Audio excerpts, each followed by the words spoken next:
हरिओम। मैं रेणु कुमारी। आज हम लोग कक्षा षष्ठ के हिंदी विषय का पाठ 7 पढ़ेंगे, जिसका शीर्षक है तांबे की खदान से पत्र।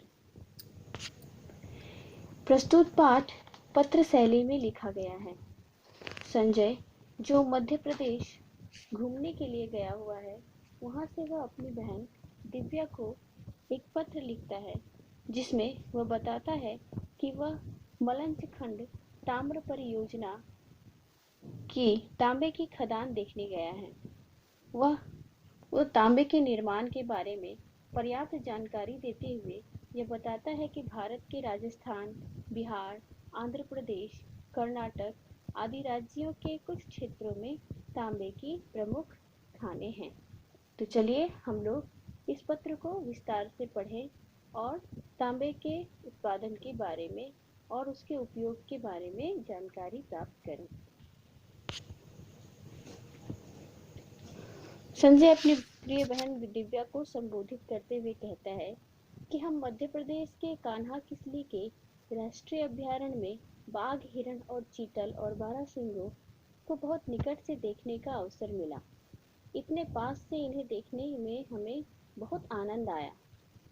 वह आगे बताता है कि आज हम मलंच खंड ताम्र परियोजना की तांबे की खदानें देखने गए। यहाँ हमने देखा कि किस प्रकार पत्थर तोड़कर और उसे पीसकर तांबा निकाला जाता है। वो अपनी दिव्या को बताते हुए कहता है कि जानती हो कि तांबा इस्पात से भी कीमती धातु है। तांबा बिजली का सबसे अच्छा सुचालक है। यही कारण है कि विद्युत उत्पादन केंद्रों, जनरेटरों, टेलीफोन और मोटर के तारों आदि सभी तरह की बिजली की मशीनों में तांबे का प्रयोग होता है। इसका महत्व इसलिए भी बढ़ जाता है क्योंकि इसमें जंग नहीं लगता। तांबे का धार्मिक दृष्टि से भी महत्व है। तांबे को शुद्ध माना जाता है, इसलिए पूजा पाठ में तांबे के पात्रों का प्रयोग किया जाता है।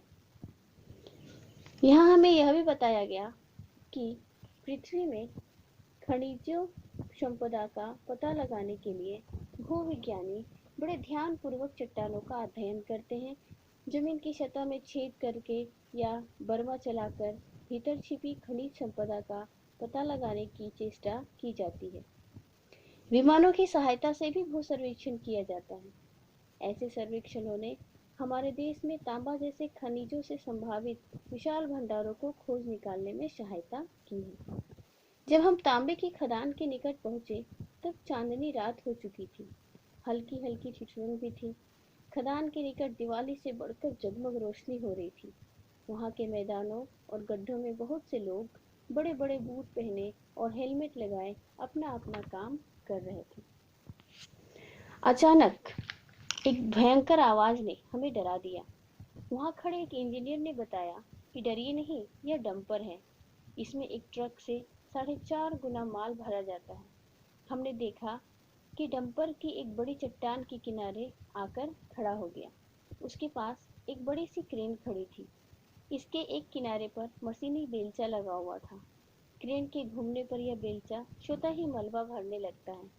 डंपर में यह सुविधा रहती है कि इससे माल उतारने के लिए मजदूर नहीं लगाने पड़ते। इसके पीछे के भाग को तिरछा कर दिया जाता है और सारा माल अपने आप नीचे आ जाता है। इसके बाद हमें ब्लास्ट होल ड्रिल दिखाई गई। ब्लास्ट होल ड्रिल धमाके के साथ छेद करने वाली एक मशीन होती है।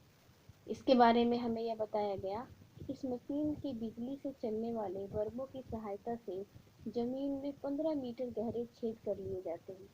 फिर उन छेदों को बारूद से भर दिया जाता है, जिसे डायनामाइट कहते हैं। डायनामाइट का आविष्कार एल्फ्रेड नोबेल ने किया था, जिनके नाम पर नोबेल पुरस्कार दिए जाते हैं। पलीता लगाकर बारूद को विस्फोट किया जाता है। इससे जमीन और चट्टान फट जाती है। इस विस्फोट के कारण वहां पत्थरों अर्थात ताम्र अयस्क का मलबा इकट्ठा हो जाता है, जिसे डंपर में भरकर ले जाते हैं। इसके बाद क्रेस प्लांट में पत्थरों को पीसा जाता है और सीमेंट के गारे की सी शक्ल प्रदान की जाती है। इस प्रक्रिया के बाद ही तांबा मिट्टी से अलग हो जाता है। इस मिट्टी में केवल 2% ही तांबा होता है। हमें यहाँ यह भी बताया गया कि भारत में तांबे की प्रमुख खानें राजस्थान के खेतड़ी, कोलिहन, चांदमारी और दरीद में, बिहार के सिंहभूम, राखा, मौसाबनी, घाटशिला, धोबनी, बेदिया, केंदाडी और हजारीबाग में, आंध्र प्रदेश के अग्निगुंडला और अनंतपुर क्षेत्र में तथा कर्नाटक के हसन और चित्रदुर्ग क्षेत्र में है। हमें यह भी बताया गया कि विश्व में सबसे अधिक तांबा संयुक्त राज्य अमेरिका में, विशेषकर वहां के मिशिगन, एरिजोना और उटाह राज्य में पाया जाता है। इसके बाद चिली, जाम्बिया, जायरे, सोवियत रूस, स्पेन और मेक्सिको में भी प्रचुर मात्रा में तांबा उत्पन्न किया जाता है। उसके बाद संजय अपने पत्र को समाप्त करते हुए वो कहता है कि तुम्हें तांबे के बारे में पर्याप्त जानकारी मिल गई होगी और कल की यात्रा का वर्णन मैं अगले पत्र में करूंगा। इस तरह संजय ने तांबे के उत्पादन के बारे में और उसके उपयोग के बारे में अपनी बहन को पर्याप्त जानकारी देते हुए इस पत्र को लिखा है। धन्यवाद।